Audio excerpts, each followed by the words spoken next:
ნარკოდამოკიდებულების რეაბილიტაციო ცენტრი ბაზალეთში და საგანმანათლებლო პროექტების სკოლებში ანტინარკოტიკული კამპანია საქართველოში გრძელდება და მასში სხვადასხვა უწყება ერთვება. განხილვის მორიგი ეტაპი პედაგოგებსა და სტუდენტებთან მასწავლებლის სახლში გაიმართა.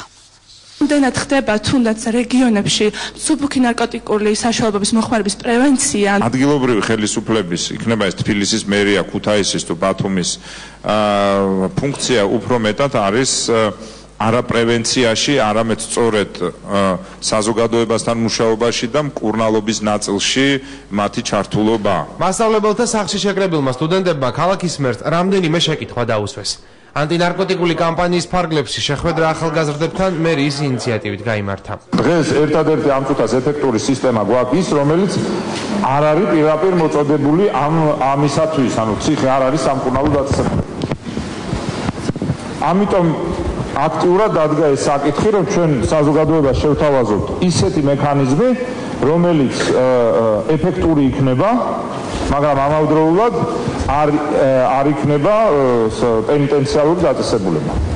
ანუ იქნება სამკურნალო დაწესებულება გამაჯანსაღებელი, რომელიც ფსიქოლოგიურად იქნება თუ ფიზიოლოგიურად ადამიანს გამოიყვანს აი ამ სტრესიდან, იმიტომ ნარკომანია ერთგვარად არის ფსიქიკისა და სხეულისთვის სტრესი, რომელსაც მე უკვე ვეღარ ხარშავს და აი ამას მიყვება და მიყვება, ანუ მისგან გამოსვლა არის დიდი სტრესი. ამიტომ დადგა ეს საკითხი, მწვავედ ეს ერთიანობაში უნდა გამიხილოთ. ანტინარკოტიკულ კამპანიაში საზოგადოების ჩართულობასა და ნარკოტიკის მომხმარებლის ადაპტაციაზე სტუდენტებს დღეს მთავარი პროკურორის პირველი მოადგილეც ესაუბრა. ჩვენთვის ძალიან მნიშვნელოვანი შეხვედრა იყო. პროკურატურის მიერ ინიციირებულ ანტინარკოტიკულ კამპანიაში ჩაერთო, როგორც ხედავთ, როგორც თბილისის მერია, ისე რამდენიმე სამინისტრო და რაც თავარია საზოგადოება. ჩვენ გვინდა დავამარცხოთ ნარკოტიკის პრობლემა საზოგადოების ერთიანობით, საზოგადოების ყველა წარმომადგენლით ერთად დგომნით და ყოფნით.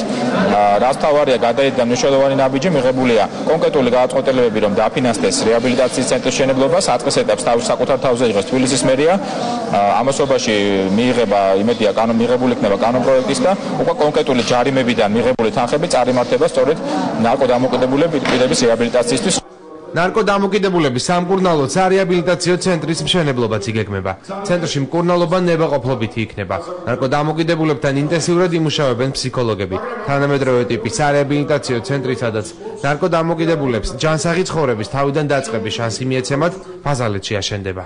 საქართველოს პროკურატურა, თუ შინაგან საქმეთა სამინისტრო, თუ სამართალდამცავი ორგანოები მარტო რა თქმა უნდა ამ პრობლემას ვერ გადავლახავთ და ვერ გადავტეხავთ, ასე ვთქვათ, საბოლოოდ ამისთვის საჭიროა საზოგადოების ერთადგომა. დიდი მადლობა გვინდა გადაუხადოთ როგორც საკანონმდებლო, ისე ცენტრალური თუ ადგილობრივი მმართველობის წარმომადგენლებს და ხელმძღვანელებს ამ თანადგომისთვის და ჩვენ გვინდა რომ ანტინარკოტიკულმა კამპანიამ მოიცვა საზოგადოების ყველა სეგმენტი, დაწყებული ყველაზე ახალგაზრდა სეგმენტით, დამთავრებული ყველაზე ასაკოვანი და ყველაზე მეტად დაზიანებული ამ შემთხვევაში. ნარკომანიასთან ბრძოლაში ჩართულია განათლების სამინისტროც. სემინარები სკოლებში და უმაღლეს სასწავლებლებში ინტენსიურად ჩატარდება. სამომავლოდ განათლების სამინისტრო სკოლებში სპეციალური პროგრამის დანერგვას გეგმავს. არის მნიშვნელოვანი, რომ ყველა საზოგადოება, ყველა სამინისტრო ადგილობრივ ხელისუფლებამ ჩაერთოს ამ კომპანიაში და გავაკეთოთ ყველაფერი იმისათვის, რომ ის ძველი დრო არ დაბრუნდეს და არ მივცეთ ნარკომანიას რეციდივის უფლებას. ჯანსაღი ცხოვრების ფარგლებში სხვადასხვა ღონისძიებებს გეგმავს სპორტისა და ახალგაზრდობის სამინისტროც.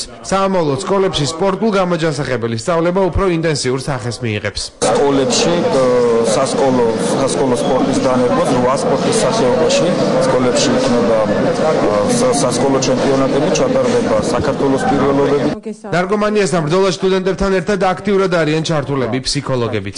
ესეთი ცენტრების, ასე ვთქვათ, მნიშვნელობა მთელ მსოფლიოში არის ძალიან კარგად აპრობირებული. ყველაზე მნიშვნელოვანია, რომ ჩვენ ვიცოდეთ, ცნობდეთ იმ ველს, სადაც მუშაობთ და პირველი უნდა ის იყოს მორგებული საქართველოს რეალობას. სტუდენტებისთვის ჯანსაღი ცხოვრება არის ძალიან მისასალმებელი და თითოეულ სტუდენტს და თითოეულ მოზარდს მოვუწოდებ, რომ ჩავერთოთ ამ აქციაში. ანტინარკოტიკული კამპანიის ფარგლებში დაგეგმილია საგანმანათლებლო და შემეცნებითი ღონისძიებები საზოგადოებისთვის ცნობილი სახეების მონაწილეობით.